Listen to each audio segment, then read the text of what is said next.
All right, folks, so we are good to continue. We're going to be recording the event and posting our lives later. Um, I'm just going to repeat the question here before I pass over to Cyrus. Um, so, you all have various experiences and expertise that brought you here in the way that you're most comfortable. Just tell us a little bit about who you are and what your connection is to the disability community and disability justice.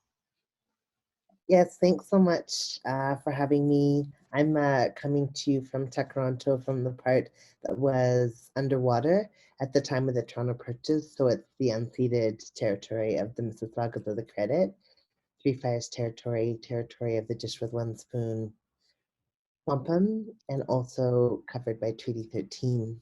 So thanks for the chance to come to you today.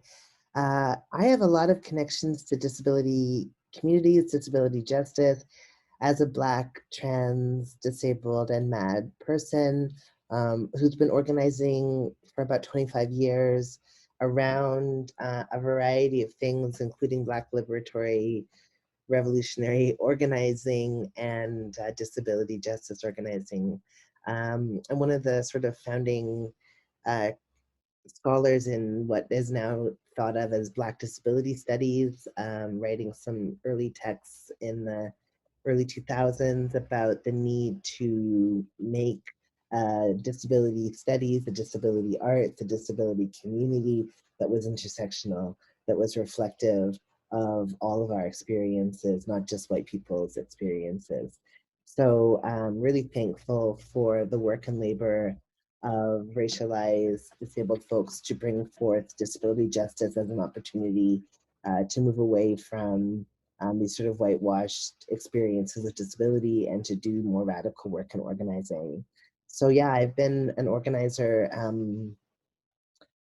writing about disability justice and doing organizing and activism around disability justice. I'm a core organizer with Black Lives Matter, and through that work have done a lot of uh, direct action, organizing, community building around supporting Black MAiD people who are being killed at a disproportionate rate by policing and by the prison and carceral system, and addressing the ways that disability is often at play in these sort of terrible deaths that we keep seeing over and over again at the hands of the police. I'm also a PhD student, just finishing my PhD now, and my PhD is specifically looking at disability justice and how it intersects within an artistic environments and artistic communities.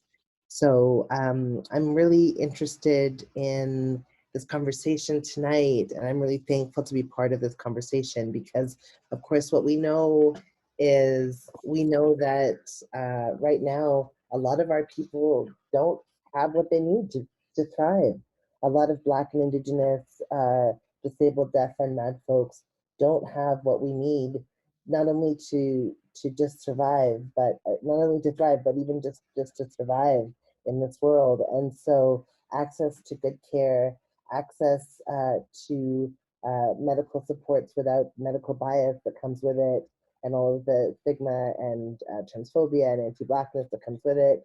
We know that these are creating, we don't have access to these things, and that's creating detrimental experiences for Black folks at this moment. So, what we're seeing is rather than the state saying we have more than enough to support all of us, rather than saying let's move away from a scarcity model, let's make sure that everybody has what they need to survive, rather than saying we're not going to discard entire parts of our community. Instead, the state is doing what it does perfectly well, which is live up to its ableist and sanist and oddest intentions, and its anti-Blackness and its white supremacy, and instead to create the conditions where it would rather offer to us the opportunity to die than the opportunity to live well with dignity and with self-determination. So I'm very interested in how we can kind of delve into this conversation tonight. We know that there is everything, we have everything that we need for all of us to be able to be to be fully supported, to be fully supported, to have everything that we needed in this world. But because of race capitalism, because of white supremacy, we're instead living with these terrible conditions that are creating an unfortunate situation for particular folks within our communities. So I'm really hopeful that we as a community, we as a society will rise up and keep saying we take care of each other, and we will stop relying on the state to take care of us. We will perhaps even challenge the state and say, instead, we are going to take it from here, and we're going to make sure that everybody has what they need rather than just offering death as an alternative. Thanks.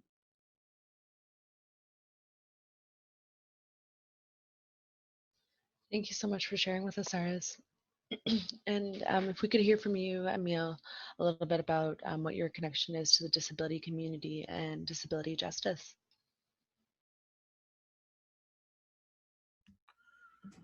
Hey everyone, thanks for having me. It's a long story. I think, you know, my early work was in social work as a social worker, working in the mental health field for a decade or so. And I worked in a lot of areas in supportive housing and assertive community treatment, and forensic assertive community treatment and community-based early intervention, crisis respite, and before I went back to school. And going back to research was a way for me to take those things that I witnessed and do something with them, to learn about how colonial nation building and eugenics operate through their roots in racism and sanism and ableism, and perform within policy, practice, and law. I wanted to see how that kind of thing happened, and my first inquiry was looking at the forensic mental health system, how we rationalize violence through the cooperation of criminal justice and mental health and immigration systems working together to detain and deport people. That's kind of what brings me into the things that connected me to MAiD studies and critical disability studies through my own life and experience as a Guyanese Canadian of South Asian descent, or descendant of indentured laborers. Brought to cut sugarcane in Guyana. My great grandmother was born on a boat in 1889. So there's a long history of how I connect those attentions to colonial nation building and violence to how I think about disability justice today. And it's not disconnected to my experience with my mother. My mother passed away in 2016. She had progressive supranuclear palsy, which some people may know about as a terrible rapidly degenerative Parkinson's plus disorder. I remember her experience in long-term care, a woman of color who, when she could speak, would speak about being left in the bathroom for 45 minutes to an hour, when people wouldn't answer the buzzer, overhearing racist comments from staff and workers, even calling for help, calling emergency 911 after being left outside. I would probably have meetings with staff there at least once a week. I probably devoted 10 hours a week while she was there to her care, to address that stuff. And some of it turned into official complaints and involved external investigators. But I guess another way that I think about how I think about disability justice while thinking about MAiD. And I think about, the kind of conversations we have when she needed more extensive care when she moved to a long-term care facility. And the kinds of conversations we had around what happens in the case of catastrophe. And so it helped me think about ethics in a different kind of more personal way. Was very different from my work as a professional, my work as a social worker, my work in community agencies, my work as an ally to disability and MAiD justice movements. So all of that kind of brings me here today.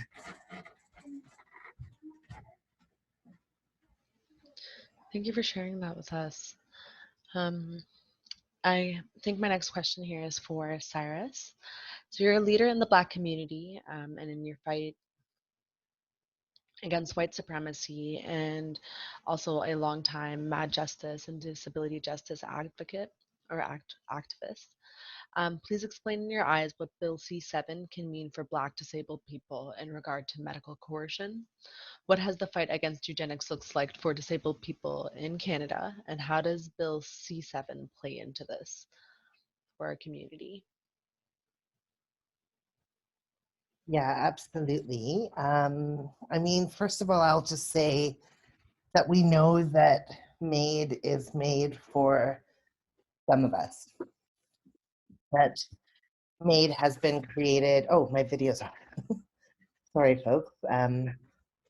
We know that MAiD has been created for some of us. It's been created to disappear particular parts of our community.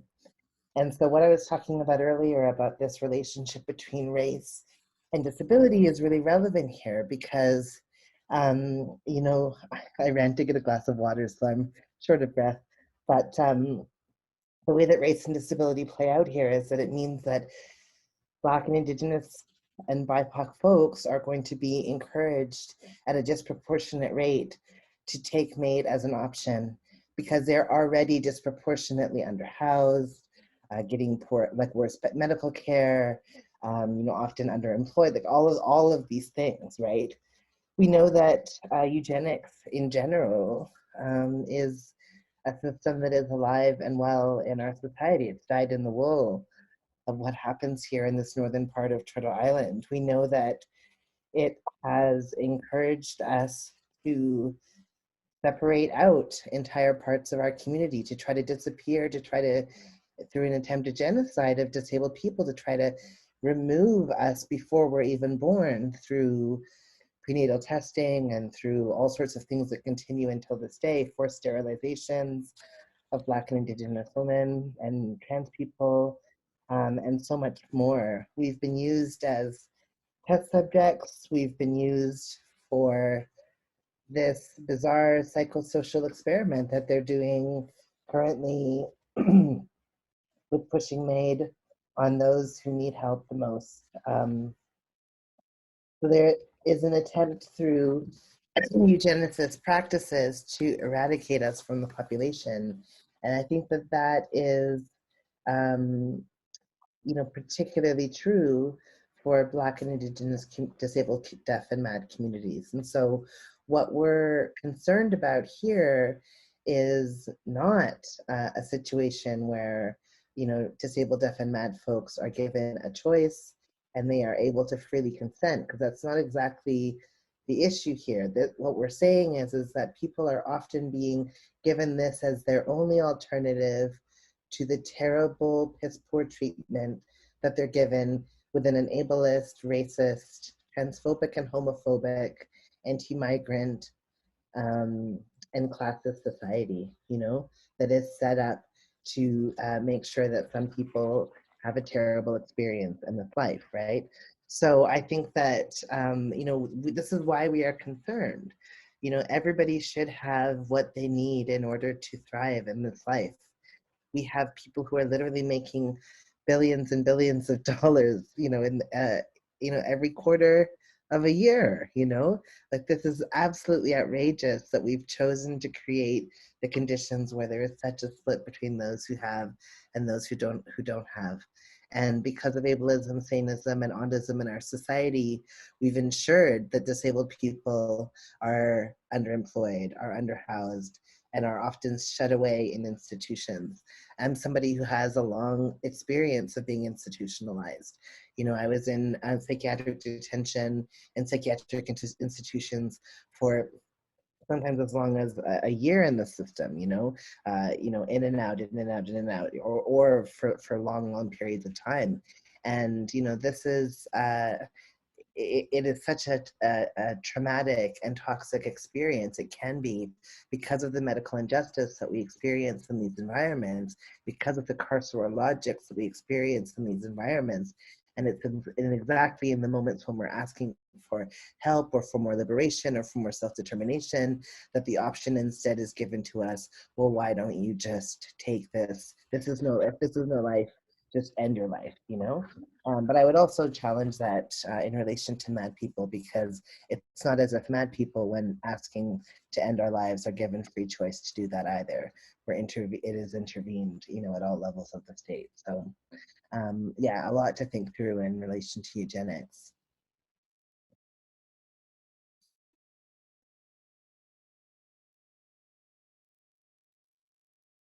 Just realizing I'm muted there. Thank you for sharing with us, Cyrus. Our next question here is being answered by our anonymous contributor. So I'm just going to share the content of it here just so it's a little more accessible.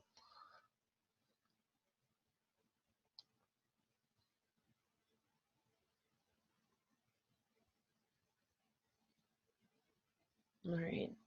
And so the question was, much of the conversations around Bill C7 have not centered working class voices or the voices of disabled people living in poverty. What issues have caused you to access MAiD at this point in your life? And I will be reading the answer from our anonymous contributor. It truly was a matter of pure mathematical fact that I just simply could no longer afford to live. I started getting really sick about a year and a half ago, and on Ontario disability, I can't afford to even get an ear or toothache. Pre-pandemic and illnesses, I was struggling to get by on eating for $1.50 or less per day. The pandemic would have me attempting to exist on less than $1 per day, if not for my food intolerances and need for over-the-counter medicines, because most drugs are no longer covered under Ontario Drug Benefit.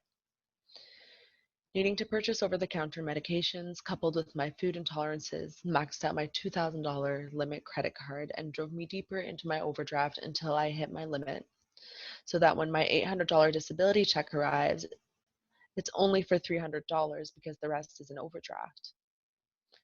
I was in danger of my account being closed and therefore not able to purchase medications and food that somewhat help prevent bouts of cyclical vomiting.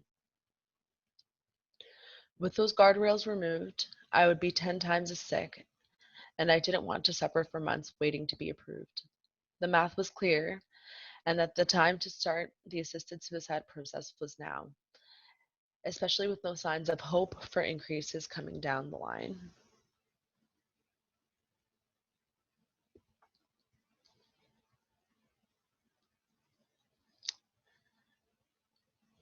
I'm just going to leave that up for a second to give folks a chance, if they're reading it, to actually finish reading it, if they're not listening along.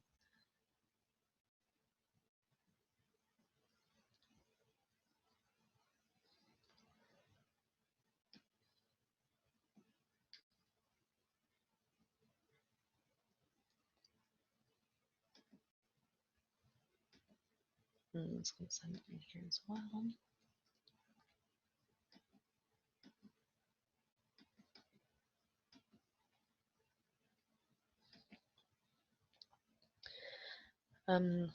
My next question is for Trudeau.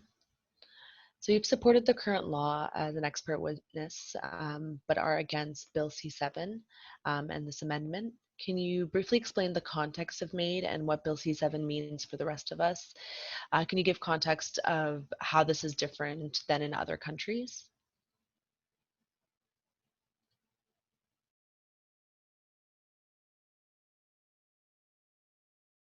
The current legislation on medical assistance in dying simply also based on the realization that we had a Supreme Court decision which declared that an absolute prohibition on medical assistance in dying, which was in the law in Canada before the Carter decision and before then the implementation of the new legislation, and which I must say is actually the reality in most countries around the world, that you cannot ask of a physician, of a medical professional, direct intervention to end your life. So there are only a couple of countries where in the world where this is being allowed. So I supported the current legislation simply because I thought it was certainly better than what had been proposed originally by, for example, a joint parliamentary committee and by some people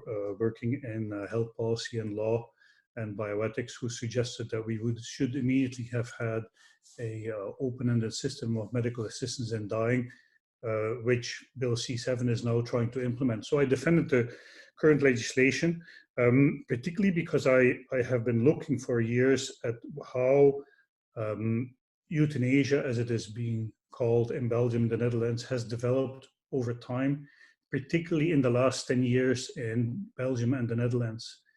So Belgium and Netherlands were the first countries that really legislated medical assistance in dying in its form of active physician intervention, active ending of life by physicians.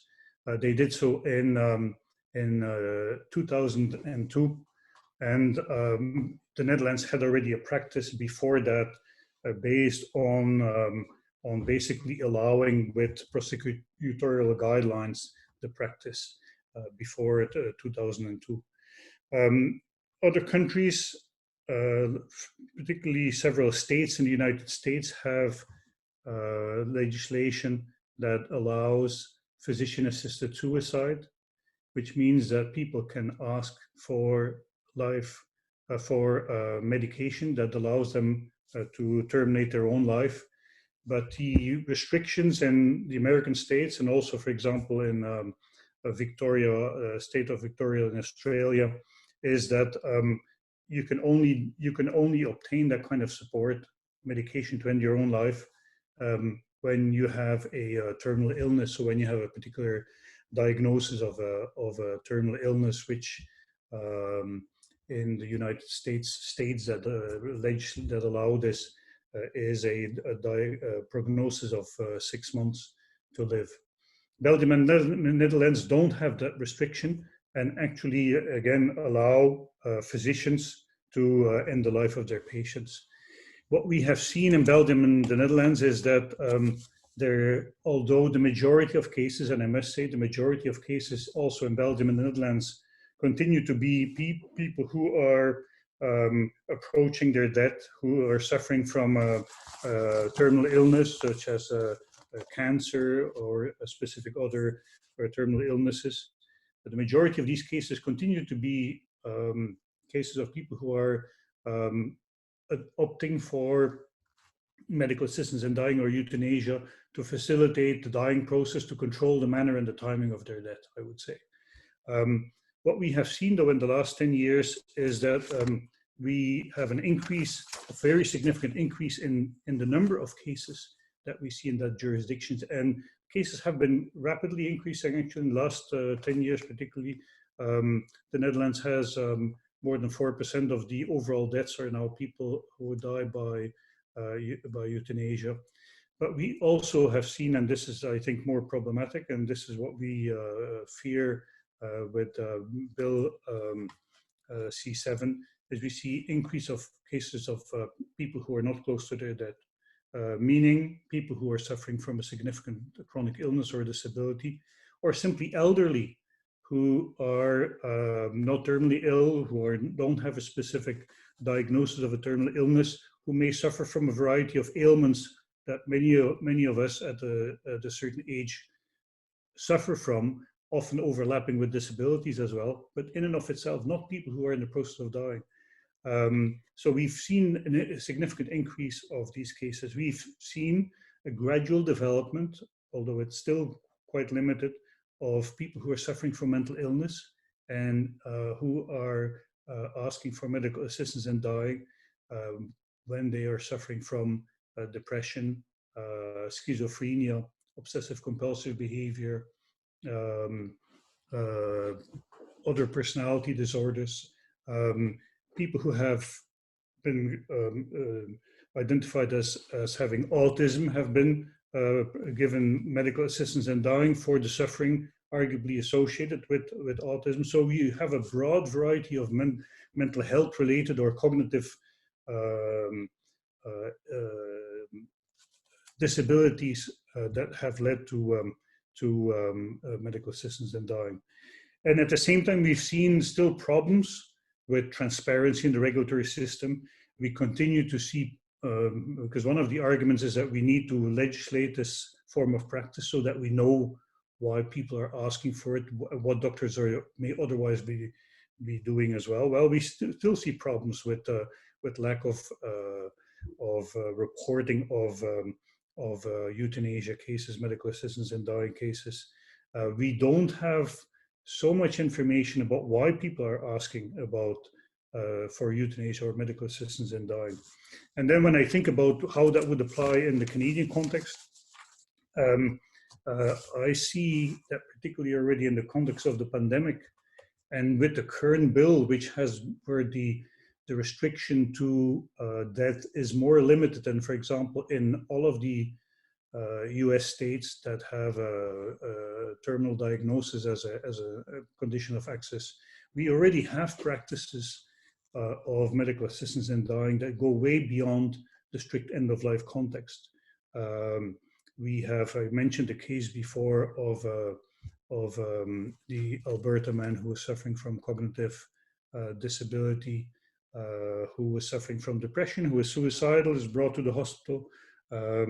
There are, in the context of the pandemic, and we have a panelist here who is saying, well, I actually am suffering from a disability and I knew how to answer the questions to obtain access to medical assistance in dying. But the reason why I want to have it is because I suffer financially. I suffer because of a lack of support. And so we see increasing reports coming out in the Canadian context already, particularly in the context of the pandemic, of people who want to have access to medical assistance in dying because they don't have the support for a life with dignity. I think also about how that would imply in the Canadian context when I look at the challenges that we have with the territory. When I think about the remote Indigenous communities, the different access to appropriate healthcare of racialized minorities, Indigenous people, access to care issues that may be more prominent in Canada than they are in Belgium and the Netherlands. I think about the lack of access, lack of, for example, pharmacare across Canada, where we have funding for the provision of medication in hospitals, but people often being without access to appropriate medication outside of the hospital system. We fund life-ending procedure here as a priority, but we don't have pharmacare across the country. For me, this highlights the really ableist nature of this particular bill, that we prioritize, facilitate dying, focusing on the category of people, which is the people with disabilities and chronic illness, also the end of life, but we don't fund have fundamental access to healthcare. I think also about the fact that in Canada we don't necessarily have the same access to palliative care as in Belgium and the Netherlands. Serious problems with access to adequate mental health services. At least in the current bill, which is being debated at Senate, mental health is not included, but that is already being contested, and the Minister of Justice already announced actually that mental health will be discussed in the review of the legislation. So all of this to say, there are problems in expanding and normalizing life termination in Belgium and the Netherlands outside the end of life context, where we have to be concerned that people internalize the message that governments, legislators are sending by legalizing the termination of life by the medical profession in particular circumstances where people are internalizing this idea that, well, you know, if I'm living in these circumstances, surely my life is no longer of the same kind of quality that that is worth continuing. Okay, and when I think about how that will apply in the Canadian context, in the very short period of time that we've had the legislation, the current legislation, where medical aid and dying is restricted to people who have a reasonable foreseeable death, we already have a very rapid uptake of more than 2% of the overall deaths across the country of people who opt for medical aid and dying, and where we don't have sufficient information to understand exactly who these people are, what the exact reasons are for opting for medical assistance in dying, and whether they may already be asking for medical assistance in dying because we don't have adequate access to the care and the support that people with disabilities and chronic illness need to live a life with dignity.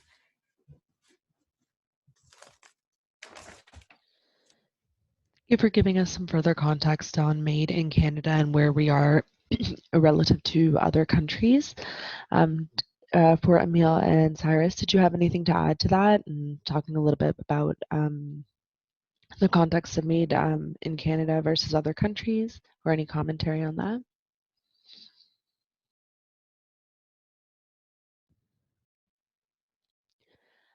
So my next question here is for both Emile and Cyrus. I'd like, so it says, does racism, white supremacy, and ableism exist in our medical and legal frameworks and understanding? Please break down the ways Bill C-7 contributes to perpetuating some of these issues. And whoever would like to start first on that one, go ahead.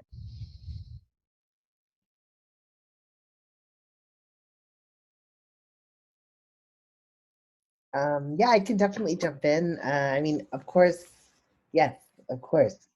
Of course, absolutely, racism, white supremacy, and ableism, and transphobia and classism exist within our medical and legal frameworks. And our understanding of, even our understanding of human body minds are shaped by white supremacy and ableism, you know, samenism and autism.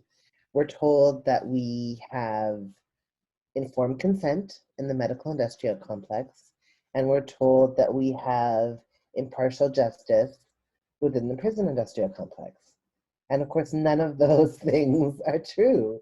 I mean, we rarely are given informed anything as disabled, deaf, and mad people. We're rarely centered in our care. We're rarely given the information we need to be able to make decisions about our health care. And when we ask questions and when we find out our own information and when we come to the doctors readily prepared, we're often punished for doing so, and we're told that we should leave the decisions to them and that we shouldn't be looking stuff up. And, you know, like we're actively punished for trying to be involved and engaged in our own care.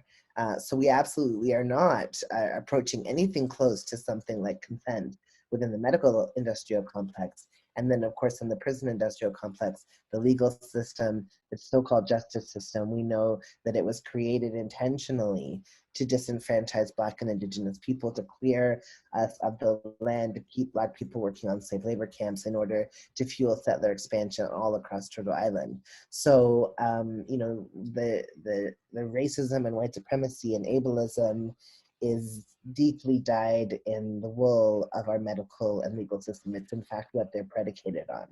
It's why they did, you know, test surgeries on Black women, because there was this racist belief that Black women didn't feel pain.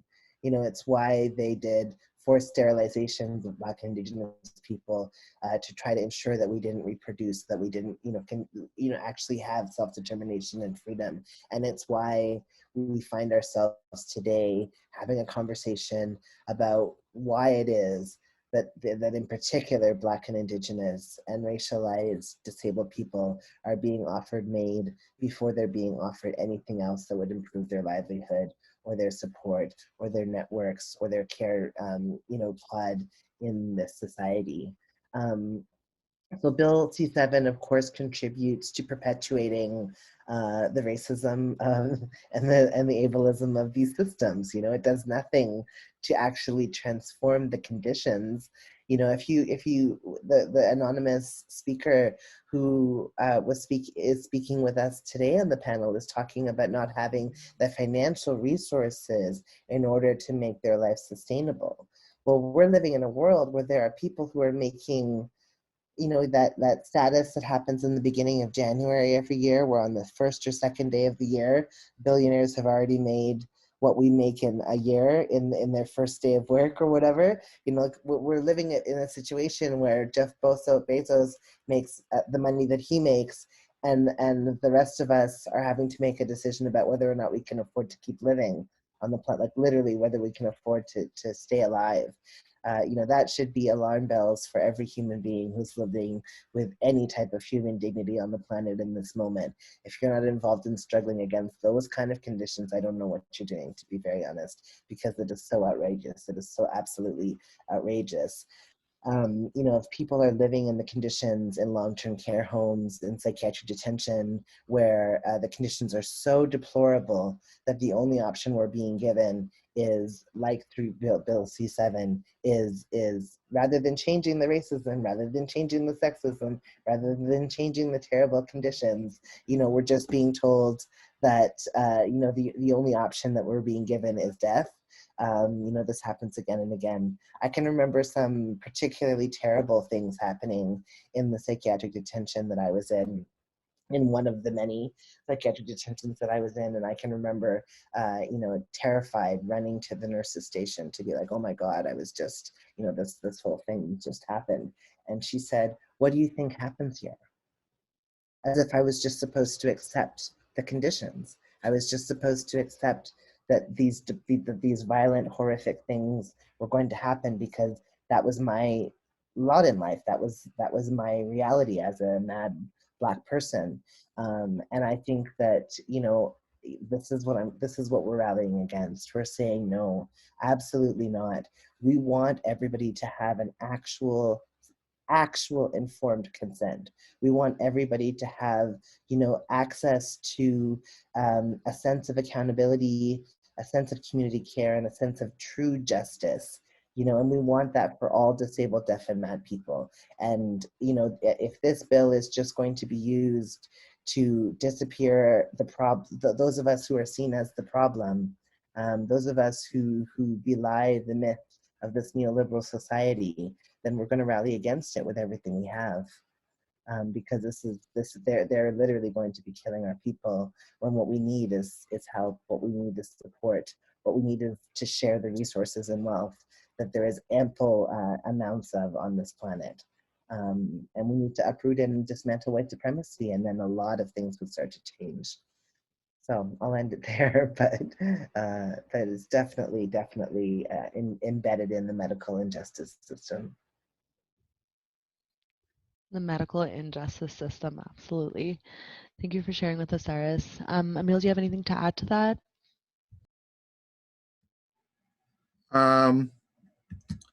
Well, yeah, I agree with pretty much everything Cyrus was sharing.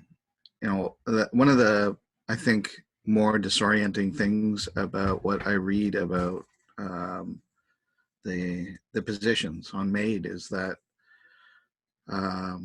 there's like this constant evasion, and that's a tell. When arguments evade issues of systemic racism, they perpetuate them in some of the most insidious ways. And these omissions and erasures themselves are harmful, but that's not really where I wanted to weigh in. But I feel like people have decided to pretend as though the reasons for these regulations do not rise out of a context of racial ableism and eugenics, that tie ideas of worth to ability, heredity and racism intonation. They continue to pretend as though euthanasia and sterilization are not the very real historical context through which health systems participated in the intentional destruction of people with disabilities, advancing ideas of genetic inferiority and hereditary defectiveness, as you know, as is documented already and was articulated by health leaders. We have Charles Kirk Clark, the psychiatrist who advocated for restrictions on immigration to prevent people with mental health issues from entering Canada, and Helen McMurtry, who argued for sterilization and restrictions on marriage and all of these kinds of eugenic things. We cast those things into immigration policy in Canada, and that stuff was practiced through the work of health professionals. So there's mistrust, right? While using words, like compassion and dignity. I wonder why we would continue to pretend that we have not already acknowledged and documented that systemic racism for people with disabilities exists in every facet of human life, that systemic racism exists for, and then some. So in access to services and income, employment, education, healthcare, people talk about language barriers and access to culturally relevant services and access to interpreters, the pervasiveness of discrimination and stereotyping within like a known broader context of decades of unethical treatment and institutionalized racism. So if we know this, why would we be trying to loosen safeguards in a law that's already scaffolded by these very real racist contexts, whereby social suffering and racism can and has and likely will then be evaded in these attentions within assessments in application for MAiD. So we should not leave any possibility for the influence of any prejudicial idea of any individual health professional or administrator or their perceptions of what constitutes compassion or dignity to influence the decision for MAiD for a person due to their health condition or disability, because we can't trust it. You haven't proven to anyone that you can. The charter statement on Bill C7 says something like experiencing, enduring an intolerable suffering that couldn't be relieved by under conditions acceptable to them, right? To them. And suffering due to systemic and structural racial inequities that are lived as a result of having a disability or a chronic health issue, as experienced because you're low income, because you have inadequate access to services or education or housing or other social determinants of well-being, those need to be, like others have said, need to be accounted for in this legislation, specifically where suffering is expressed or experienced as a result of social inequity due to one's condition or disability. And when I say addressed, that is adequate response, that is resources, reporting, referrals, services, otherwise, we leave systemic racism as is. And in a matter of life and death, we open the door for an outcome of disproportionate, systemic, medically assisted deaths for racialized groups. So take that in for a minute if you haven't already. Like, we've watched time and again the erasures of and omissions of attentions to systemic racism get presented as administrative, legislative, and procedural fairness. Systemic racism is then reproduced, leaving us then to ask for data to show us that systemic racism is being reproduced, and then watching everybody plead ignorance and throw their hands up. So we know right now there's no way we should be proceeding this way. I think it's ridiculous. And it took me a minute to kind of hey, wait a minute. We know these things already. So of course we would proceed. But we do know that the practice of making people take that minute, that gaslighting practice, does the thing of evacuating the attention to race from the conversation, which is what is happening here, which is, one of the things I'm worried about.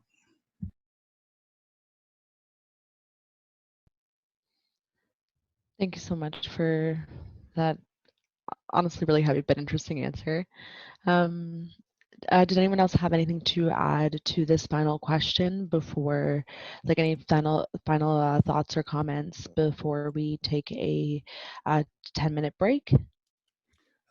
Maybe if I can add a comment to the what was just being said, which I found very interesting.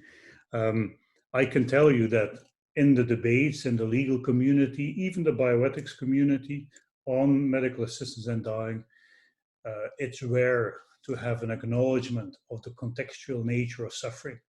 And so that's one thing that I think is very valuable when I hear you speak about, well, suffering is caused by the context in which people with disability, in which racialized communities find themselves. That influences how we perceive the quality and the value of our lives with or without disabilities, but particularly for people with disabilities is a very important component.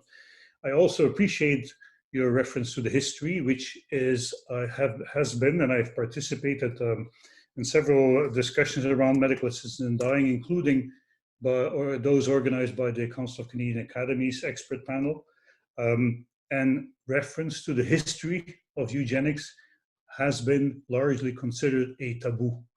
It's as if this has nothing to do, and I agree fully with you, but there is a pretense that all of this is a new debate that is based on informed consent, on people willingly opting for something without acknowledgement that the kind of language that we see being used in this debate is the kind of language of suffering, compassion, that was actually the basis of many policies that we've seen in the eugenics era. So I appreciate your comments. I think they're spot on, but they have been largely cast aside as being a big taboo, as if we're completely acontextualized historically and presently, as if this is just creating an opportunity for individual rational beings who want to control the manner and the timing of their death. And that's what has been prioritized, with no acknowledgement of the context and the history in which this is taking place. So I appreciate your comments. Thank you so much for that, Trudeau. So I think at this point we're going to take a quick 10-minute break and we'll be resuming at 7:28.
All right, folks, hello. We are returning. Um, we're returning from break here. And I've got another question here for our panelists. Um, a lot of the conversations around Bill C7 and the removal of foreseeable death as a safeguard in the legislation has to do with autonomy and the choice to die, while also framing some disabilities as irredeemable. Can you explain what choice and autonomy mean when in the face of white supremacy? What systemic factors exist for Black, Indigenous, queer, trans, and working class people that would um, make Bill C7 an issue of autonomy?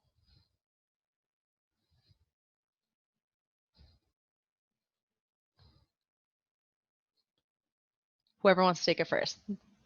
I can pick someone though, if you'd like.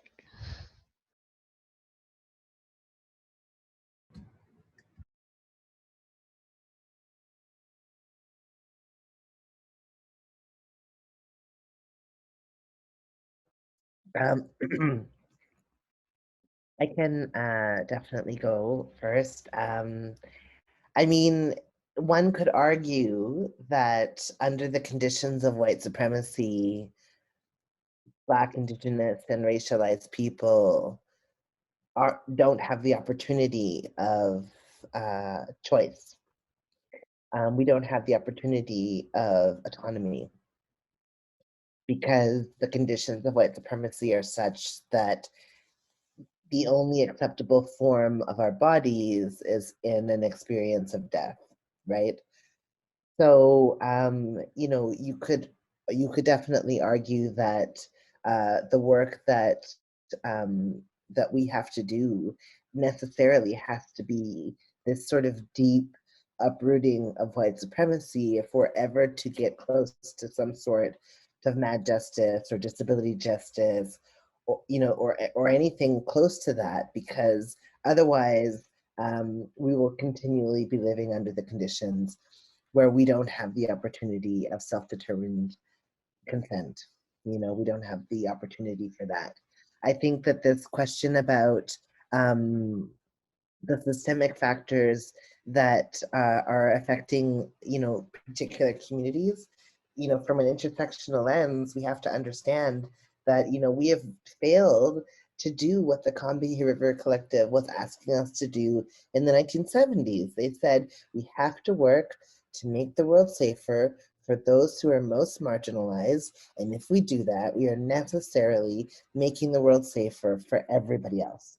For every other living being on this planet, we are necessarily making it safer for all of them if we make it safer for those who are most marginalized. So they had said in the 1970s that that was Black women, and if we made the world safer for Black women, we were necessarily making the world safer for everyone. And I've often said that if I were to update it into the 2021s, I would say if we made the world safer for Black trans women with disabilities or who are deaf or mad, we would necessarily be making the world safer for everyone, for every living being on this planet. And we've failed to do that work, to do that labor of structurally, transforming our societies in such a way that that we actually created that safety and security. And because we haven't done that, we've created a world where there is this bound up intersectional experience of systemic violence and oppression, and an experience of not having what we need to survive. And so this is part of what makes them only offering MAiD or medical assistance in death as the solution to structural social issues, rather than addressing the ways that white supremacy, classism, queer phobia, transphobia, are playing out within our society and creating unlivable conditions. Rather than addressing that, we're saying, well, we'll just remove the lives of the people who those conditions are affecting. And this is a huge issue, right? So maybe I'll leave it there because I know we want to make sure that we have time for questions, but those are some of my thoughts. Thank you so much. Emil? I think it's like a huge discussion. It's a big basket to talk about the idea of autonomy. You know, we're also using words like self-determination and control and sovereignty and rights. And often when we use the idea of autonomy in individualized, medicalized contexts, especially around this, you know, you take certain things off the table in terms of what is allowed to be controlled and have autonomy over. And a lot of people today have been talking about, you know, social conditions and the things that alleviate one's suffering or add to one's quality of life. So you're talking about, you know, autonomy over what? Like if I have the freedom to choose the you know, the context of my enjoyment of life, the limitations around my suffering, and I can do so by addressing, you know, social need, housing, income, education, friends, supports, the amount of care I get, what that care looks like in the context through which it's delivered. That's a very different kind of thing. If the choice is, you know, is your suffering in terms of biomedical or, you know, very narrow conceptions of suffering and pain are too much, then medically assisted death is an option, right? That's a very kind of narrow view of what life and death are. So there's kind of like the medical conceptualization of life and death. It's like our organs are working, we're breathing, and I can alleviate your physical pain by removing it through a medical intervention. Or I can conceptualize life as bigger than that. It's not just living and breathing and being able to do or not. It is a context. It is an experience that is connected to a lot of other things. And if you're talking about autonomy, then it has to be autonomy about all of those things. A freedom, a choice to determine what a good life is for the self. Anyway, so it's a broader kind of conversation. So I agree that this is a big topic, and we could indeed have a conversation for several hours on this particular topic. I don't have so much to add, but I would say, yes, indeed, many issues contribute to the normalization or the shaping of what we consider to be reasonable choices or not. And I would refer here to a couple of issues that influence that. One is simply the harm that can be caused by a law that normalizes a certain practice or sends messages such as, well, if you have a disability or a chronic illness, opting for life termination seems to be much more normal and acceptable and or important than if you don't have these have a disability or a chronic illness. So this is basically what the law sends us as a message, which people can internalize if you're a person with disability and you see these social messaging embedded also in law. So it leads to a different way of perceiving your being in the world. It also leads others to perceive you differently. So this is one of the concerns that have been identified in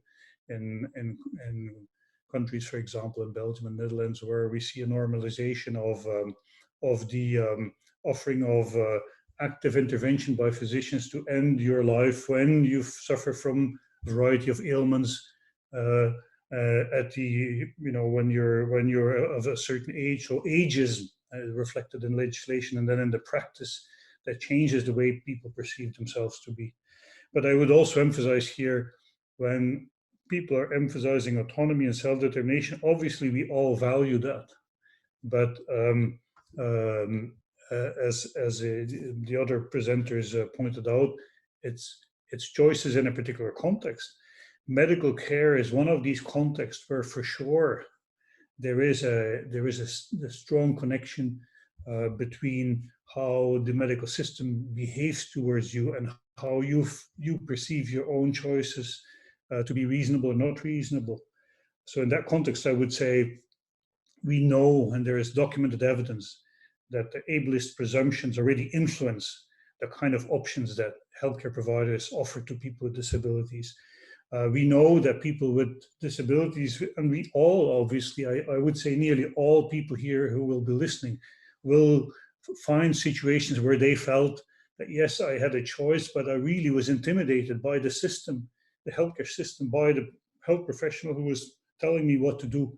Now we are creating a law, and if we follow the recommendations of some in the law and bioethics community, where a physician would even have an obligation to say, here are your treatment options. You can have A, B, C as treatment for life to ameliorate your circumstances, but we can also give you a life termination by the medical system organized by the state as an option to relieve your suffering. Now, what kind of message is sending that?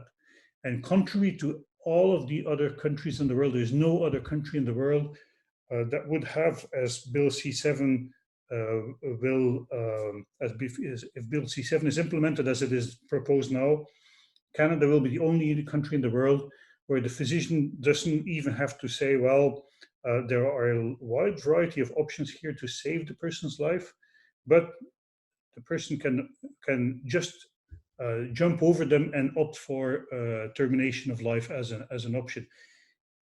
So on the basis of this idea that, well, people choose that rationally, when people are in a medical context suffering, we're not necessarily rational beings, or we're certainly rational beings with our limitations.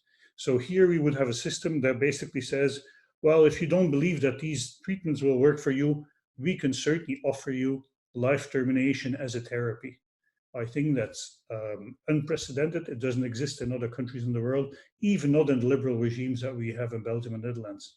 All this to say, yes, autonomy is important, but it's autonomy within a particular context, within a healthcare context, within a society in which we seem to be valuing certain choices more than others. And I'm concerned about the messaging that is contained in the Bill C7, the kind of message that it sends to what it means for the meaning of life of people who have disabilities and chronic illness. Thank you. I have here the answer of our anonymous panelist to this question. Can you explain what choice and autonomy mean when in the face of white supremacy? And their answer is, I can attest that being white doesn't save one from the evils of white supremacy, as white supremacy believes in wiping out anyone white who isn't, in their minds, supreme. And disabilities are considered far from a supreme human condition to white supremacists who would prefer to do away with all disabled persons. It's also hard to fight against becoming a victim of white supremacy when white supremacy is pulling all the levers and escape hatch doors. It has become evident within the Canadian Senate and the rest of Parliament, as a senator requested from the Parliamentary Budget Office that a study be conducted into how much money governments could save by opening up access to assisted suicide to just the disabled population. And the Parliamentary Budget Office approved it. That's white supremacy eugenics at play right there. How do you get a predominantly white parliament to now see disabled eugenics as a bad thing when they've already approved it as a beneficial cost-saving tool for predominantly white society as a whole? That's just one of the challenges. Getting rid of white supremacist ideology is something that requires real work from the portions of society that benefit from white supremacy, either directly or indirectly. More of a choice. Can I make one comment about that? I understand the concern of seeing the budget office come out there, and I would say yes, we have to think about the fact when we implement Bill C7 and open up the option of having life termination even outside of the context of end of life. It will be implemented in a context where cost savings may play a role at a certain point. And we see that already, that indeed the budget office has seen what savings the current MAiD legislation already provides and what it may provide then in in the future if we expand medical aid in dying. I have to say that they are required actually to investigate the cost implications of new laws. So I'm not defending it. I'm not saying it won't play a role. I'm not criticizing the analysis by Anonymous necessarily, but I'm simply putting it in the context of the fact that laws are being assessed for their cost implications. So I wouldn't portray it as this is intentional. How much money will we save if we do this? And I think, and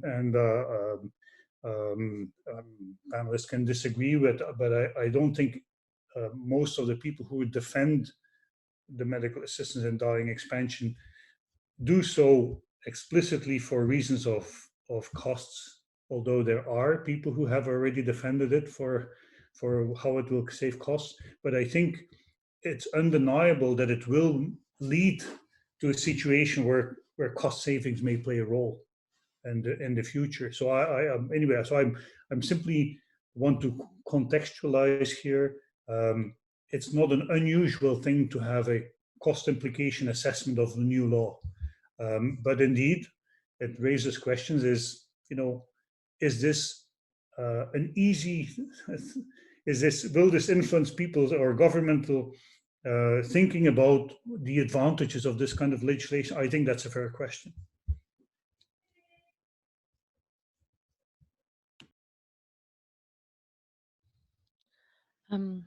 Emil, Cyrus, do you have anything to add to that?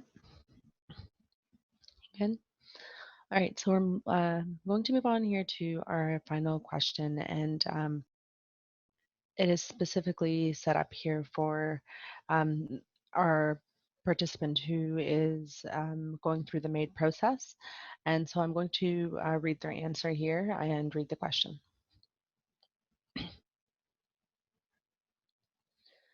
So what supports would you like to see in Canada for people with disabilities to combat suicidality? What supports would you need in order to change your mind on accessing MAiD?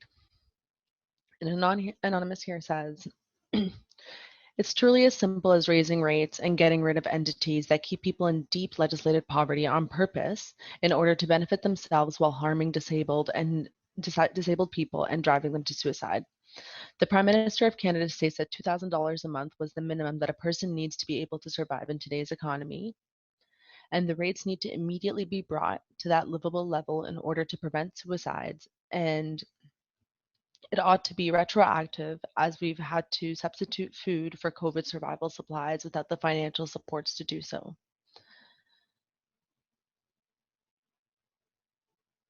People don't want to hear it, but food banks need to be shut down. When food banks go to Parliament to speak, they don't request people to be given livable incomes. They petition to give themselves more funding, and they therefore become further entrenched in six-figure salaries, and plush office titles and food bank numbers steadily grow instead of diminish. The government is now getting in on this wealth game by investing in the food bank industry, by accepting applications to invest in the food waste food bank business. People need to take back the food banks from corporate CEOs and establish neighborhood food banks in their churches, schools, and recreation centers. If people can afford their food and medicine and rent and bills, there's no need for assisted suicide. But until rates are raised, even if Bill C-7 is removed, the need for suicide remains. So I'm very fearful of having the disabled option removed, but still being unable to afford to live. This doesn't help my situation at all.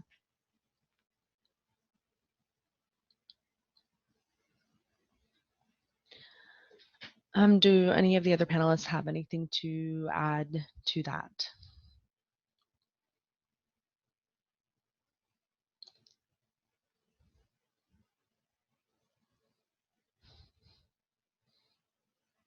I mean, I guess I would just say, again and again and again, we need to dismantle capitalism.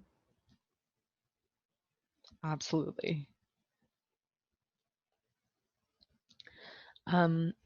So thank you so much for sharing with us today. I'm sure we all learned a lot, and that's what I'm getting here from folks' comments. So we have a little bit of time for some questions. Not very many, but if you have a question, please type your question in the Q&A box. So just the comments there. I'll have them sent over to me and I will read them.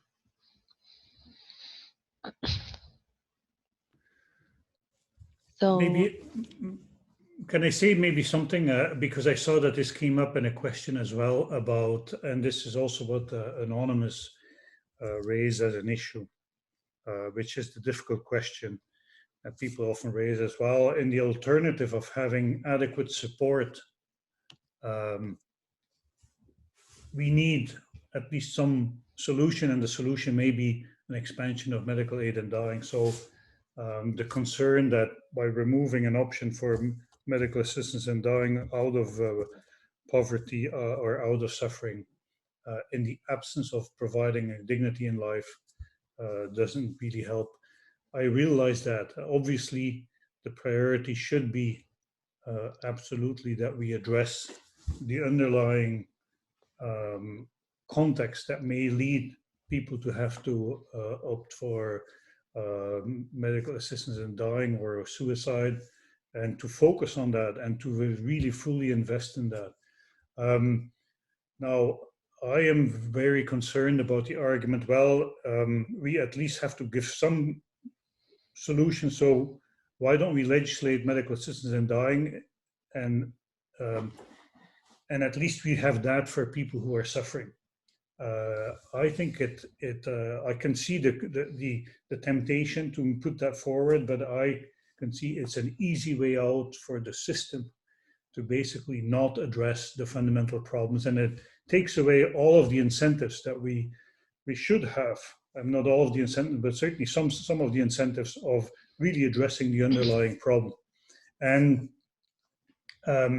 it also ignores the fact that there is something really, really different going on than just offering people choice. We have here a medical system organized ending of people's life, state-funded system of ending people's life, medicalization of ending of life as a means to solve suffering.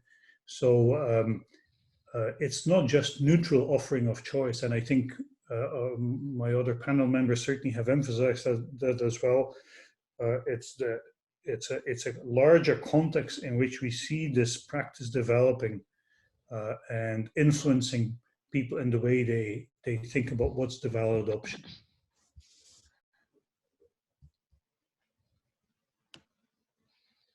thank you. I'm going to move here to some of our questions.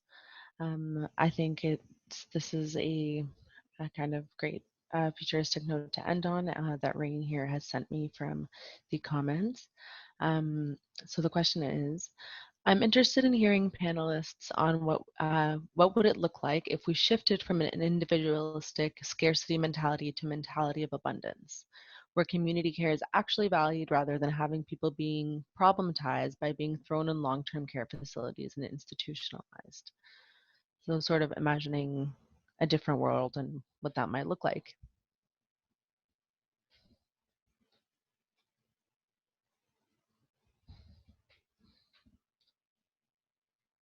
Absolutely. This is the most exciting thing for me to think about, is the future and the possibility of world building together. We know that it's not going to be the revolution unless we're involved. So disabled, deaf, and MAiD folks to the front, and let's do this. Let's make the changes that we need to make in order for us to shift our mentality. We need to be able to make this conceptual leap collectively, that there is enough. There's enough. We've done enough. There is enough. We have enough for all of us to have what we need in order to not just survive, but to thrive. There are more than enough resources on this planet. What we need is a conceptual shift away from capitalism and white supremacy and the classist relations that are bred out of it. Because if we can do that, we can start to say, well, what does collective care look like? How do we share, how do we create mutual aid networks that, that allow us to share the resources in our communities? How do we move away from sort of monolithic multinational corporations providing us our support and resources, and move more to local and independent sources? How do we make sure that everybody has the things that they need in their day-to-day in order to live their best life? Like, they wake up and they're just like, yeah, we have that. We actually have more than enough.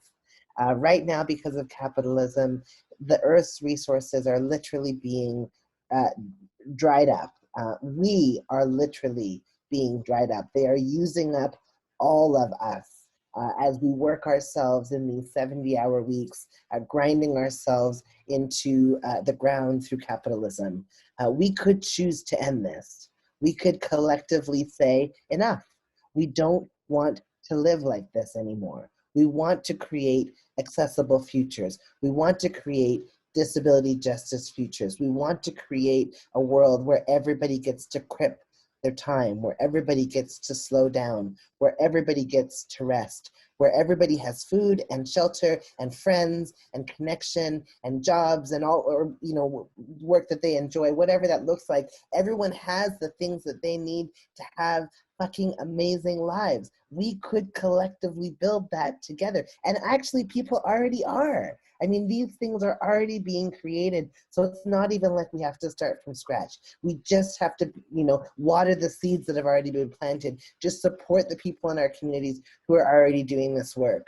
I mean, I think if anybody is really genuinely concerned about deaf, mad, and disabled people, if this is what your support of MAiD is about, if you genuinely are concerned about our, you know, our livelihoods, our lives, our joys, our ability to have some dignity on this planet, support our living, you know, support our living as much as you support our dying, you know, and to get involved in changing and shaping this world. Change is already here. Change is coming. More and more change is coming. It's 2021. We have the possibility of radically rebuilding our world. And, you know, this is the revolution. We are in the revolution now. The revolution is led by Black and Indigenous, deaf, mad, and disabled people, organizing from our beds, organizing from our homes through this pandemic, making magic happen, and really trying to tear down the structures that are no longer serving us. So this is a moment to go all in, you know, and not to say that we don't need to rest, and not to say that we don't need to care for ourselves. We have to be rooting this work in care and love, but now is the time to get involved. We're pushing a boulder, and it's already over, almost over the top of the hill. So let's just do this. We got this.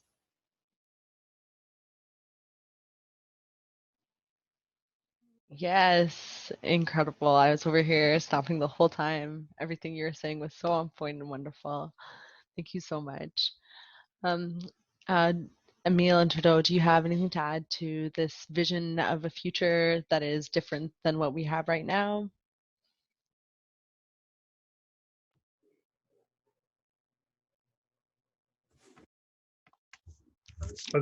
I would certainly very concretely look at what we've seen going wrong in the context of the pandemic and say, yes, look at the situation of long-term care homes, what we can do differently about caring for people who are among the most vulnerable in our society, how we can disinstitutionalize, create a closer environment, or environment more connected to the community, get rid of the structures that we've developed, and certainly with respect to the long-term care homes, for example, where we've recently seen cases of medical assistance and dying already in horrible circumstances, where obviously the focus should first be on the horrible way in which people were being cared for here in Ontario in some of the long-term care homes, and where it seemed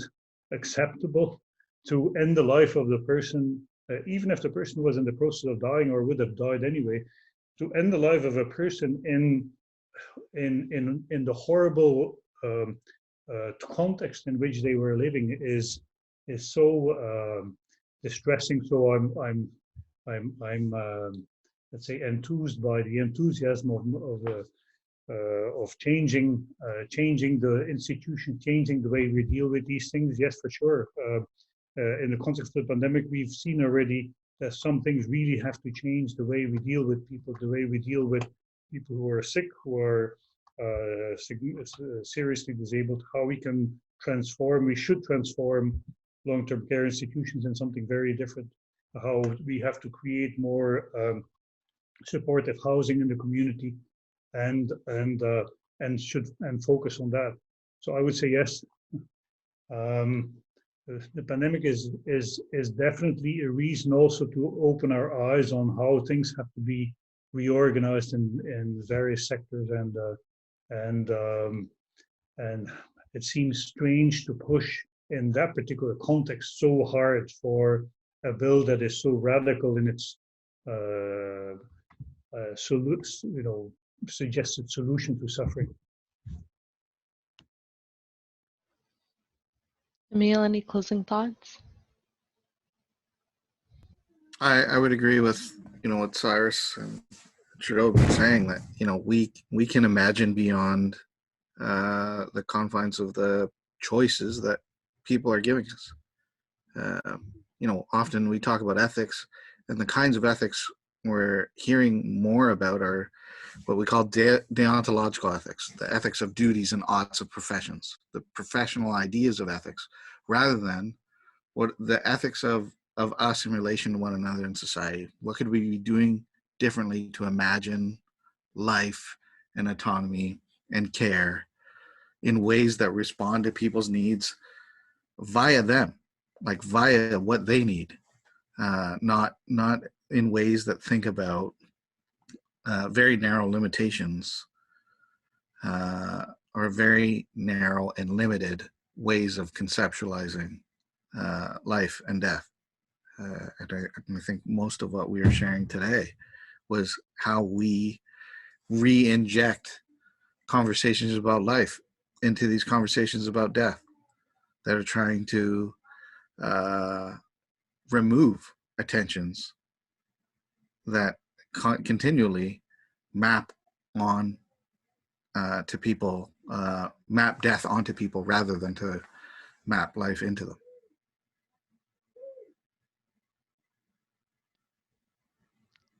All right, thank you so much for being a part of this panel, and thank you everyone for participating.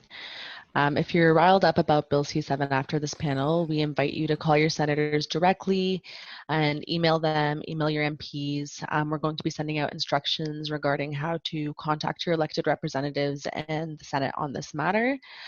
So keep an eye out for that. And yes, thank you so much for coming out, and I hope you have a great evening. Thank you for organizing this. Thank you so much. And thanks Yeah, for my Thank co-panel members for the meeting and for the conversation. Thank you so much. I'm so glad we got to chat today. Thank you.